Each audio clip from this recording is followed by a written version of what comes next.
Hey, I'm certified sommelier Matt Arnold here to talk to you guys about pairing with chicken pot pie specifically.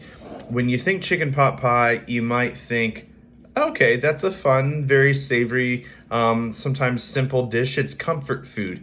I can't think of a lot of comfort food dishes that also go really well with wines. And it might not be the first thing, but some of those are the most fun pairings ever. So, chicken pot pie, the whole thing for that dish is that it's based around stock and stocky sort of things. So these layers of flavors that aren't necessarily spice driven, but you do have a ton of flavor going on with carrots, with celery, with peas, with this sort of gravy that's in there with different textures, all different sizes of things.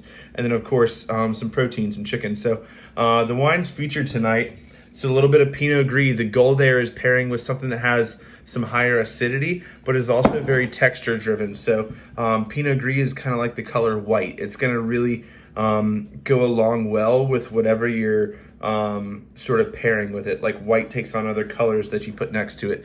Plus it's got some acidity, which is the key that you're going to need to kind of cut through the chicken. Other whites that don't have the acid, you're going to want them to be fuller bodied and not and just to be able to hold up to it. So that brings us to our next one, little Chardonnay here from a Bon Clément. So the Chardonnay is really, really going to boost everything there in the dish. There's a lot of spice to this. So chicken pot pie, a thing that doesn't have spice, sometimes a fun pairing strategy is to have something that does. So you get a lot of spice with the oak that's on this. And this is oak that's done properly. It's not overly oak Chardonnay.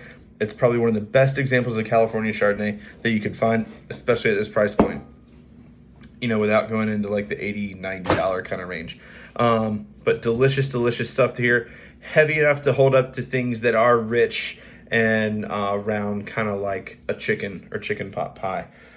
Up next on the menu, Tempranillo from Spain. So something that is not necessarily an oaky red, but you still want spice. So Tempranillo as a grape has a lot of spice. So this is really going to add to that dish and kind of kick it up another notch there without overpowering that. If you had something like a Merlot or a Cabernet Sauvignon or a Rhone wine like Grenache and Syrah, things of that nature, it might be too rich, too dense, too peppery, and kind of overpower that dish. And that's not fun. You want to be able to taste both and have a good time.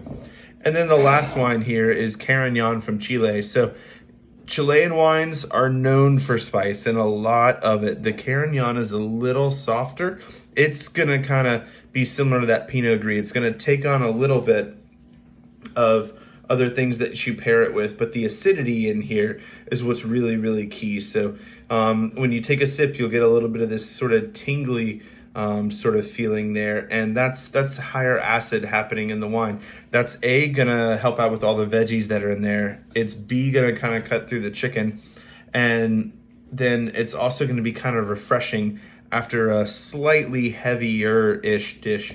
You know, it's also not as dense and powerful as, say, Cabernet Sauvignon, Zinfandel, Syrah, Petit Syrah, and things of that nature, like we mentioned in the former red. So you want to stay away from something that is full-bodied and stick with something medium-bodied with some acid and with some tannin. So that's the lineup. Hope you guys enjoy. Cheers.